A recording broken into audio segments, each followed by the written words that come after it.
But first, I couldn't let this news from last week go through to the keeper. $1.5 trillion. That is the nose-bleeding cost of changing most of our electricity supply from cheap, reliable coal and gas to expensive and unreliable renewables by 2030. But that's not all we're looking at.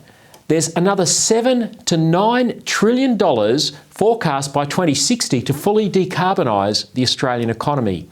This is according to a report released last week by Net Zero Australia. Who knew that's what we signed up for? It's why only the rich suburbs can afford to vote green and teal, not the people raising family in the suburbs. Remember, it was the coalition under Scott Morrison and Barnaby Joyce, who as Deputy Prime Minister, signed Australia up to net zero ahead of the Glasgow Climate Summit with world leaders in October 2021. Morrison wanted to be one of the cool kids, and Barnaby Joyce, the then Deputy Prime Minister and leader of the National Party, had to get the Nats over the line before Morrison got on the plane. Since coming to office, Labor has been even more gung-ho, accelerating the rush to renewables as if the cost of electricity and reliability of supply don't matter. Net Zero Australia says its cost projections for achieving net zero include carpeting 120,000 square kilometres, or an area half the size of Victoria, with windmills, solar panels and transmission lines. Landholders are already rebelling, but in contrast, environmental activists are silent about the loss of biodiversity. Such is the hypocrisy surrounding climate change politics.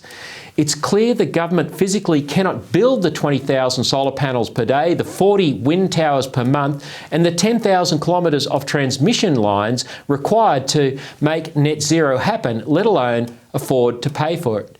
Here was the Prime Minister with Ben Fordham this week.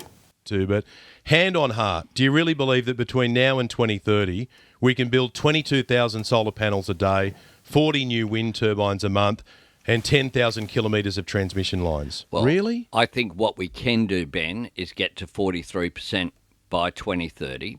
I think one of the things that happens with renewables is technology is getting better and better, and we just have to transition. I was in Muswellbrook yesterday.